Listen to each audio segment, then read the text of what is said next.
It's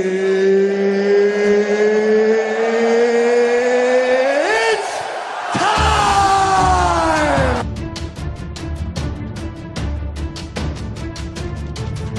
Welcome back, Schmoedown fans. It is episode number 13 of the Schmoedown Rundown. My name is Aaron. I am your host, as always. Joining me this week, once again, on the color commentary, he is the king of the ding. It is Paul Wolf. Sir, how's it going? Hey, welcome back, and hey guys, how you doing? No Schmoedown news this week, so we're going to jump right into the team recap. It is Team 6 Degrees, Stacy Howard and Breanne Chandler versus Team Trek, Jason Inman and Scott Mance. In round 1, it was Team 6 Degrees going 4 of 6 for 4 points. Team Trek going 5 of 6 for 5 points. In round 2, it was 6 Degrees rolling Fantasy Sci-Fi going 3 of 6 for 5 points. Team Trek rolled Opponent's Choice, in which 6 Degrees chose new category Mixed Bag? ? They go 4 of 6 equaling 8 points, and Team Trek also had 3 steals equaling 4 points. It came down to round 3, as it does. Team 6 Degrees answered the 1-point question correct, missed the 3, and it was Team Trek not having to answer and TKOing Team 6 Degrees 17-10. Paul, what did you think of this matchup? How do I feel?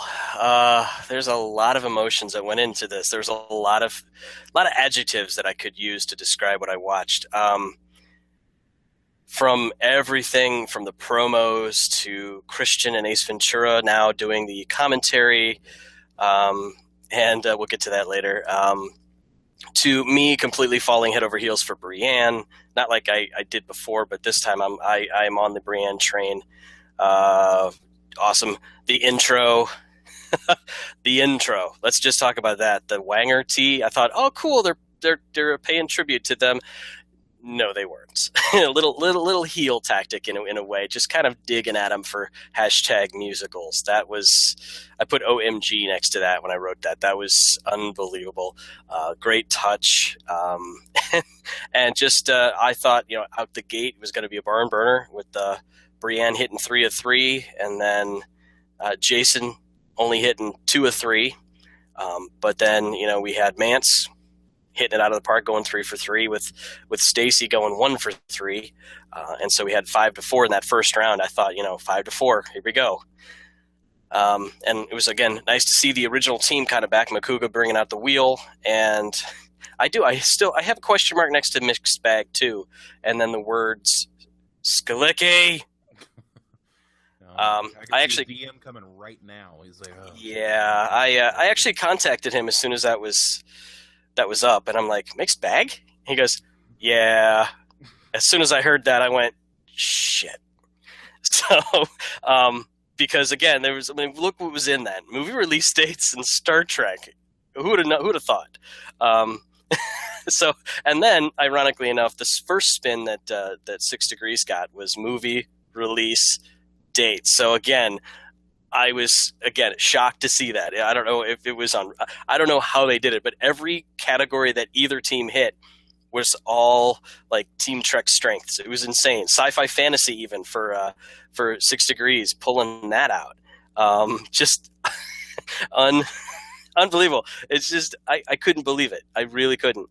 And just going through what we had here, Breanne remembering, like, that was the one thing I saw, that Breanne was kind of the one where, oh yeah, multiple choice. You could use multiple choice. It seemed like Stacy kind of maybe even buckled a little bit and forgot that there was multiple choice involved in this. And it seemed, again, the wheel did it, because they got sci-fi fantasy for that second spin. And I mean, you see there were 3 steals for 4 points on Team Trek. And that, I mean, really, really weighed in their favor. They had 12 points total that second round for Team Trek to only 5 on 6 Degrees. I don't know, things that I was pulling away from it was, just the side things like Inman being nice, saying nice things, kind of like being the ultimate face. I mean, Team Trek pulling out the roses. It was kind of a nice touch. It was a good face team versus a face team, and so it's just overall, I thought, still a good match regardless. of that second round that 6 Degrees received. And I don't know if this happened 2 times in a row, but a team not needing to answer any questions in round 3. Team Trek didn't have to answer a single question. It was all 6 Degrees. And, pulling McConaughey and the 70s, again, 70s, rearing its ugly head again, and them TKO in 6 Degrees off of Stacy's miss from that 70s question. So like I said, I ran through the gamut of all sorts of emotion. I mean, laughing out loud, like rolling my eyes, just complete shock in some of the cases with some of the categories that were brought up. Thoroughly entertaining, and I honestly could say this is probably one of the most entertaining ones because of all of that went into it. Yeah, I thought it was a very good tag team match. When they rolled mixed bag, it's a mixed bag. You don't know what you're going to get. It's a new category. So once Team Trek started busting out Star Trek and movie release dates, I was like, oh man, this is not going to go Team 6 Degrees way. And once you get behind on the wheel, I mean, as cliche as it sounds, that's it. I think it was a good showing for Team 6 Degrees. I know they won their last match against the Wangers, but I think even they would say they weren't, happy with their performance. They can definitely hang their hats on this one.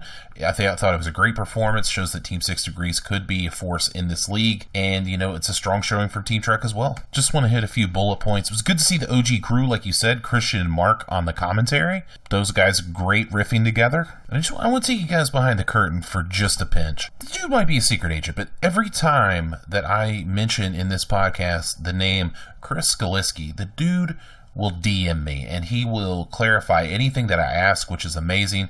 Chris is a great dude. If you want to go back and check out the episode we did with him in episode number 4, I believe it was, we interviewed Chris and he was a great guest. He was awesome.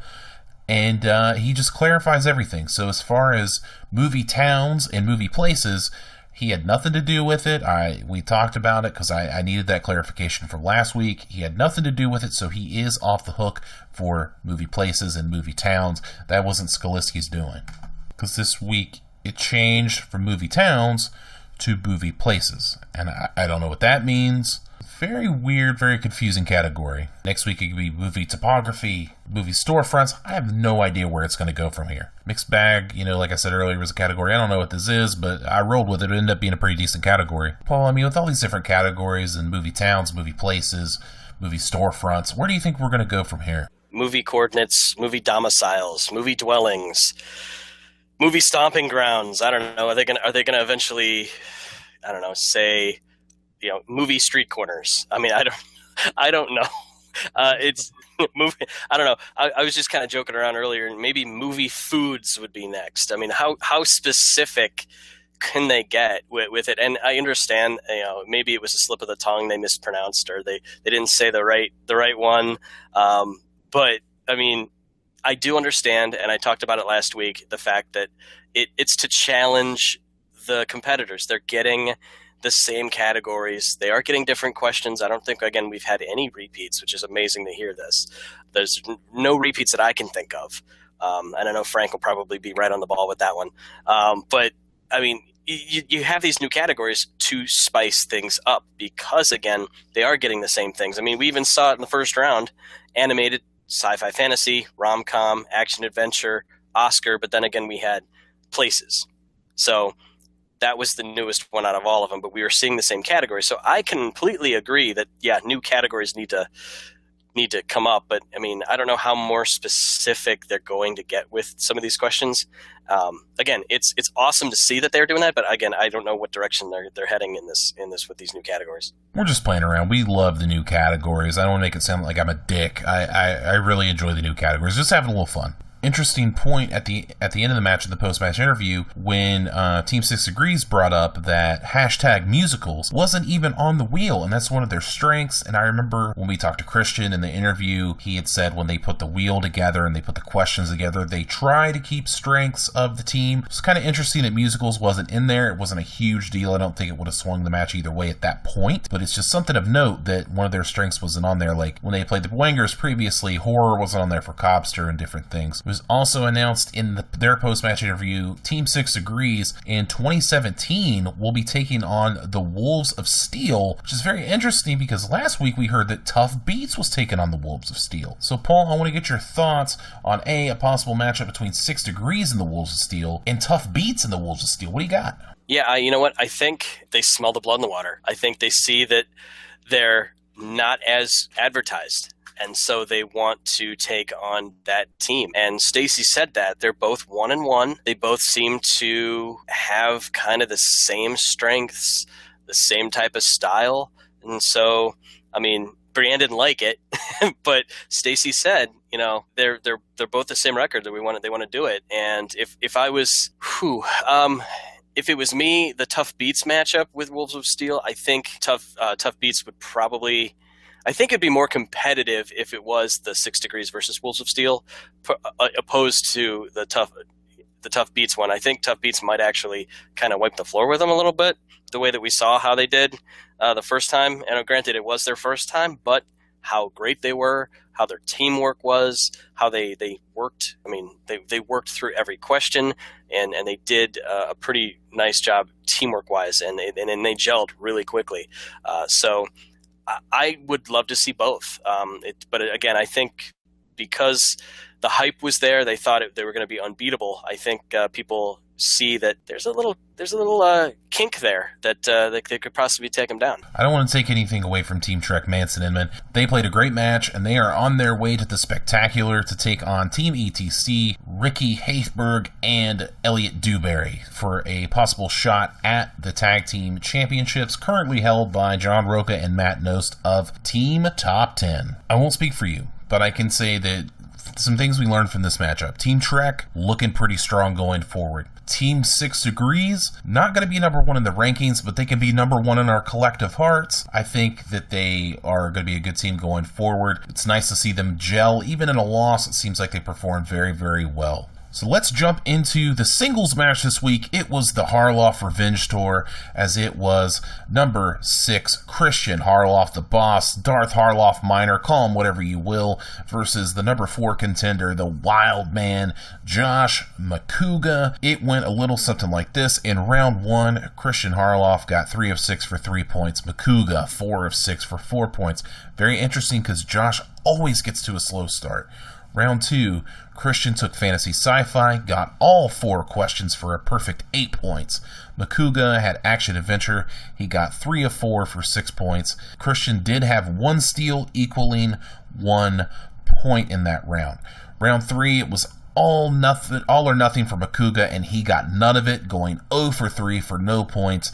And Kristian Harloff TKO's Josh Macuga, getting his 4th KO of the Schmoedown. Kristian Harloff, very impressive, beats Josh Macuga 12-10, avenges the Blue Fairy loss. Paul, what did you think of this monumental rematch? Yeah, gotta eat some crow here. I did pick Macuga, but again, I think I mentioned it before. It's that third round that's starting to knock some people out. I mean, again, Harloff didn't have to answer a thing in that third round. It was all on Macuga, and he, for all intents and purposes, choked in that last round. I mean, he could have. 2 points. He was 2 points away. And I was bumming. But again, Harloff, when he steps up when he needs to, it's like that athlete that wants a new contract. You know, that same year they're going to hit 30 home runs, have 100 RBIs. They're going to showcase, yeah, I can do it. So he stepped up to the plate and he shined. I will definitely give the style points to Macuga, however, with the suit and the wand. That to me was icing on the cake, literally just phenomenal. And I'm going to stand by what Harloff said in the promo about all the different blue fairies. But again, the Blue Fairy, without any other names, that's from Pinocchio, but neither here nor there. But okay, so Macuga then said in the promo too is, at the first, and I completely agree with him when he said this, at first he was the guy that no one counted. Like, no one counted on him. No one thought he'd be anything. He was the guesser. He was the guy that guessed all the time. He was a force. He was a force to be reckoned with. He was 4th ranked, 5th ranked, something around there. I can't remember the actual rank. Yeah. he knows his stuff. I mean, people thought he was a joke. He's just the wild man. He's the crazy suit guy. He's funny. But he knows his stuff. I mean, he did beat Clark in the tournament, and so I can't take anything away from Macuga's effort. Just Harloff got his revenge. So now, to me, they're 1-1. We need a tiebreak. So I can't wait to see what happens if there's a third one. Yeah, we absolutely need a rubber match between these two. I think nothing would be better. A couple bullet points I want to head out. First of all, Ken, Knapsack, and Mark Ellis on the mic, because of course Kristian was competing. Always good to see Ken, and he brought up a great point which describes Josh Macuga to a T, that he knows the answers to movie questions for movies that he never should have seen. And Macuga's even said that himself. So always good to hear Ken throw a jab in there. Kristian comes out rocking the Dexter entrance. Blood on his face, putting down the paper, got the knife, ready to go. Macuga with the powder blue suit, like you mentioned, the wand, just completely like doing the whole blue fairy gimmick, and it was pretty awesome. Kristian, actually, I messaged him off air and told him, I thought the Dexter entrance was really cool. And he told me that his intention was to make it look like the TV star wanted to kill the host of TV Talk. So there's your interesting dynamic there. Pretty smart on Kristian's behalf. Little fun fact I wanted to bring up. There was a question about B.A. Baracus. Who played B.A. Baracus in the A-Team in 2010? The answer is, of course, Quentin Rampage Jackson, former UFC and Strikeforce fighter. Fun fact, I have a dog. He's a boxer. His name is also Quentin Rampage Jackson. Just wanted to throw that out there. He is named after the fighter. Completely irrelevant, but wanted to throw it in there. Of course, we got another throw out to John Roca during the Conan the Barbarian question from Josh Macuga, where he told Roca to shut the F up. And it seems like every week now people are calling out Roca, which is pretty funny. It just seems like everybody wants a piece of the outlaw, and no matter what, somebody's telling John Roca to shut the F up or F him in the neck or something like that. So always fun to see people taking shots at Roca. And I usually, I don't want to bag on people for questions, because you can miss any question at any time. Just kind of blurt out an answer, but I gotta hamper Macuga on the Space Jam question. I don't usually say this word, but I'm gonna say it in this occasion, bro. Like, dude, yes, Michael Jordan was the protagonist in that film. He helped the Toon Squad defeat the Monstars. But you mean to tell me that as big as a sports fan as you tout yourself to be, that you didn't know Charles Barkley and the rest of the crew that the Monstars stole their powers from? I just can't get over that. I'll give you all of them. Charles Barkley, Sean Bradley, Muggsy Bogues, Patrick Ewing, and Grandmama himself, Larry Johnson. I rolled my eyes at it, but it didn't impact me as much, because there's been some where it's like, but you can't call, the lights, the stress, the anxiety that you've got performing in front of everybody, with Roca in the audience, as we well know. Kind of now we kind of know a little bit more about the behind the scenes on how nerve-wracking it might be, because your peers are right there and like looking at you and knowing that they might know the same questions you are getting, and we'll get hell for it. And so I did roll my eyes a little bit at that one. I went, Barkley, like that was the first thing out of my mouth, Barkley. And I'm like, who else was popular back then? I'm like, who was the guy in the Charlotte Hornets? Oh yeah, Johnson and Muggsy Bogues. I forgot, little Muggsy Bogues, and yeah. So that did kind of throw me a little bit, but I can't fault him for that. I mean, it happens. Things happen like that. Like I said earlier, Harloff gets his 4th KO of the Schmoedown. That's pretty daggone impressive. That's a great accomplishment for him. At the end of the match, at the post-match interview, Kristian made a declaration that he wants to take on the loser of John Roca and Mark Yodi Riley. He wants revenge on Roca for their previous match, and he wants revenge on Riley for the possible whispering of Broderick. Paul, what in the world, what do you think of a possible matchup between Kristian and Mark Yodi Riley? I love it. I mean, it's mixing it up. He's going on the revenge tour. He's picking and choosing. He seems to probably be going, like, as soon as he gets home, he goes and watches the backlog of all the Schmoedowns to see, who wronged him, and just for the Broderick or whatever we heard. I still, again, even slowing it down, couldn't really tell. It's probably my hearing. I'm old. Not that old, but my hearing's bad. Where's my thing? There you go. But again, I would love to see it. I mean, it is face versus face. I mean, as Kristian even said, Riley is the ultimate face, and Kristian going on his revenge tour, he might be sliding into that gray area. But if he's going after Riley, who he claims is the ultimate face, so I would love to see that matchup. And again, I can't call it because right now, I mean, you've got all those knockouts and all the TKO that he just had. I mean, you can't count out either one of them, so I can't wait to see that. Yeah, I think the thing I'm most intrigued about is what will Kristian do now that he's set the stage with the Dexter entrance? Is he going to up the game? Is it going to be like a Star Wars entrance?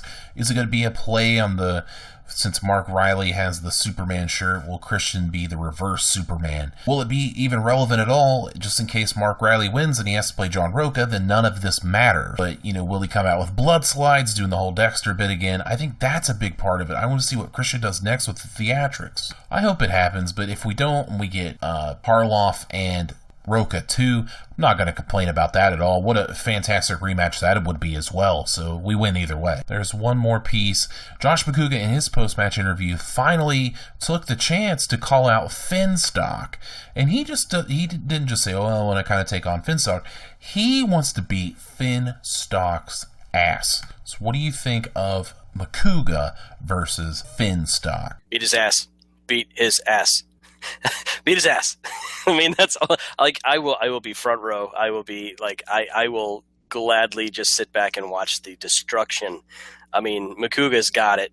I mean, it's Finstock. I mean, granted, he said he's retired and now he's managing, and he's made up with JTE, and he's going to be, I guess, with the Patriots and maybe turning into a Bobby Heenan type, but Bobby Heenan wrestled here and there, too, after he started managing. Same thing with a lot of the other guys, too. I mean, Classy Freddie Blassie was a wrestler before he started managing.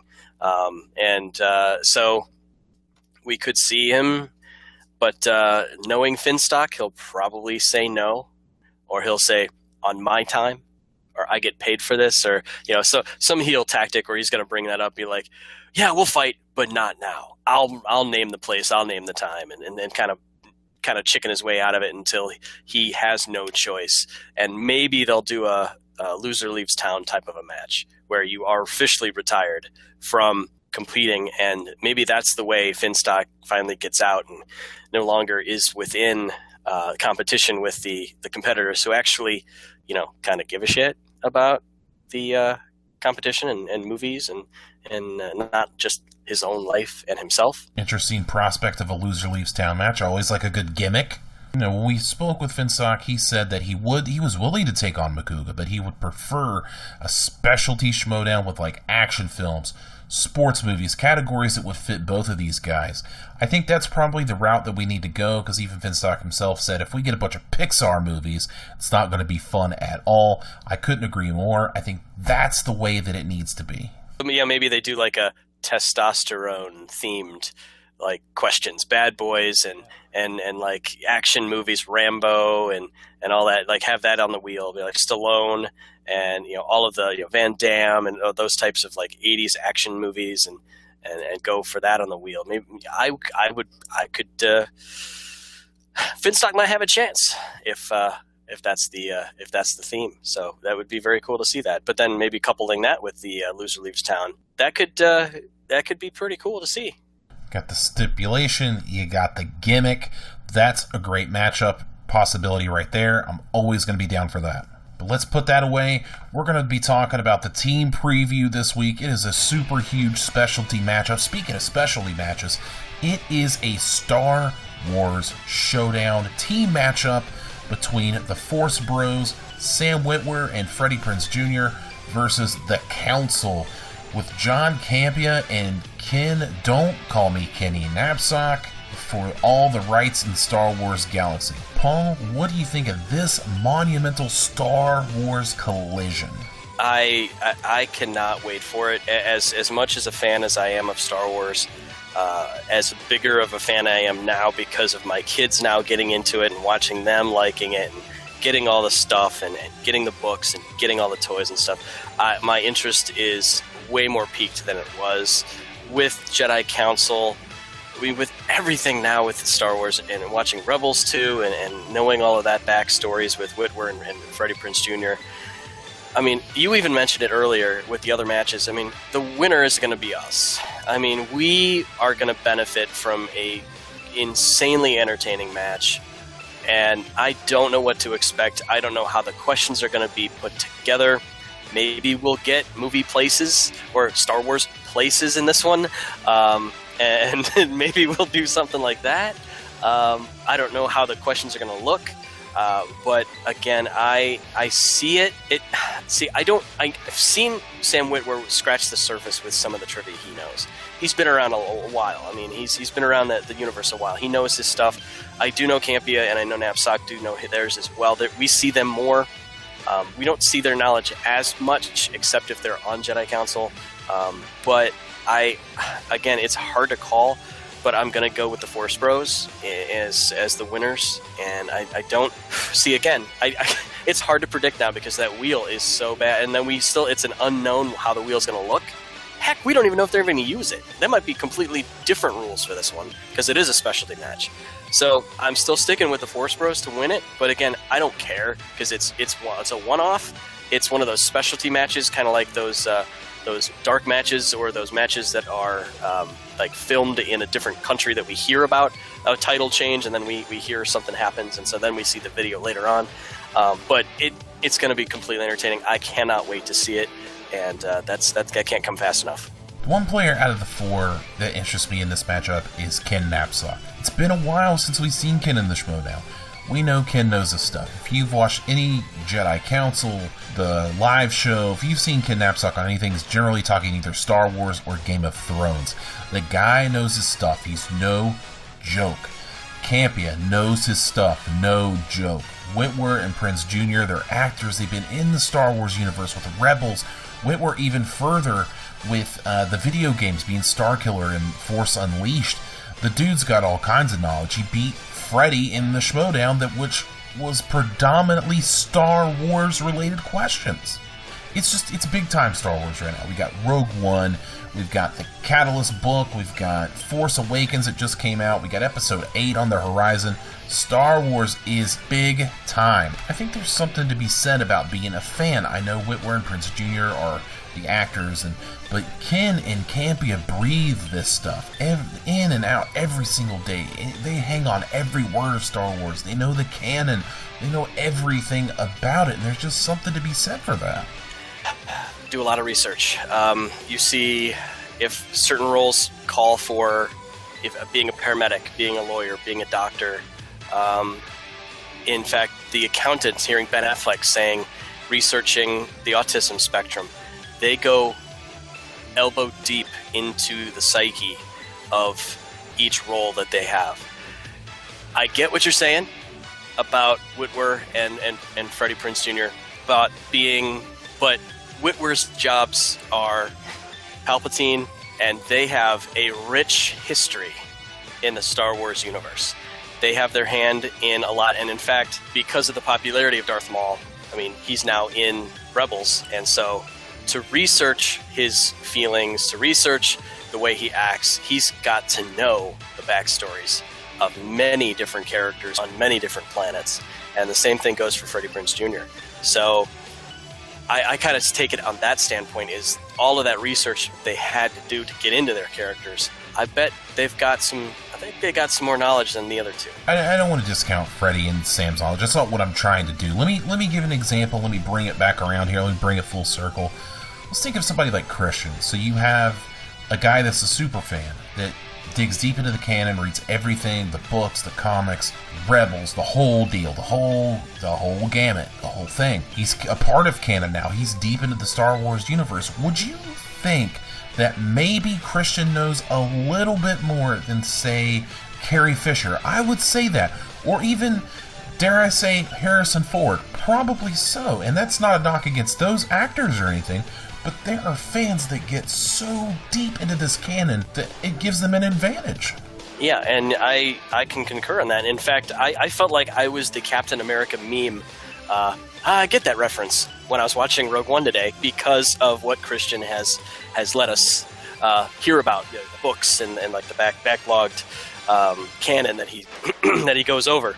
And I, in fact, have Catalyst upstairs that I still need to finish. But it's all because of him. And yeah, I completely concur with what you said with him. It's going to be big time coming this Tuesday. Monumental matchup. It is the Forest Bros versus the Council. Should be an amazing matchup that will be hotter than the fires of Mustafar. Now, generally, we would run down the second part of the previews, but it's a shorter show because the Schmoedown Spectacular is the 23rd of December, and that's big time. We got to do a little bit more than just a little teeny tiny preview, so we're going to have actually a live show on Tuesday, December 20th at 8 p.m. Eastern Time. Let me repeat that. It is Tuesday, December the 20th at 8 p.m. Eastern Time. The Schmoedown Rundown will be live previewing the Schmoedown Spectacular, which will happen on Friday. Now, before we go, I do want to run down, there it is, all the matches for the Spectacular, just to give you a primer to let you know where we are at. So without further ado, the match card is as follows. Team ETC, Ricky and Elliott, will be going toe-to-toe with Team Trek, Inman and Mance for the #1 contendership for the Schmoedown Tag Team Championships. In a #1 contenders match for the Movie Trivia Schmoedown Singles Championship, it will be the Outlaw John Roca versus Mark Yodi Riley in a highly anticipated rematch. It will be the first ever Inner Geekdom Championship Battle Royal, as it is Hector Navarro versus Ashley V. Robinson versus Jeremy Johns versus Robert Meyer Burnett versus a player to be named later. One of them will walk out the first Inner Geekdom champion. A match for the World Tag Team titles. It is the champions, John Roca and Matt Nost, Team Top 10 versus JTE and Jeff Snyder with Finstock, Team Patriots. And the moment we've all been waiting for, the reason that for the season of the Schmoedown, it is the Movie Trivia Schmoedown Singles Championship match. It will be Dangerous Dan World defending his championship against Mark Baby Carrots Ellis. Should be an absolutely outstanding show. Cannot wait for it. December 23rd, the Schmoedown Spectacular. And do not forget, once again, Tuesday, December 20th, 8 p.m. Eastern Time. That's 5 Pacific. It will be the Schmoedown Rundown live. We'll be doing a live chat, taking some questions. Gonna try to get some people on the air. Not sure how that's gonna work yet. I will let you know when we figure that out. So as always, you can follow me on Twitter at ATTitanium, where I will be anxiously awaiting a return DM from Cobster. And Paul, where can you be found online, sir? Well, if I'm not oodling over Brienne on Facebook or Twitter, sorry, just can't get her out of my head. I'll be on Twitter on the Mr. Wolf. It's at the Mr. Wolf, TheMrWuLff. I'm actually noticing a lot of people seeing my teacher page on Facebook too. That's, if you just find Mr. Wolf, you'll see what I do on online at my online school that I teach at. Kind of cool. I do some games just like Macuga does, which kind of makes it more fun for the kids. And I'm on Instagram at the Mr. Wolf 12. And if you also can't get enough of Brienne Chandler, feel free to follow her on Twitter at Miss Movies, and don't forget to catch 6 Degrees of feature film with herself and Stacey Howard. Until next time, it is the Schmoedown Rundown. We'll catch you next time.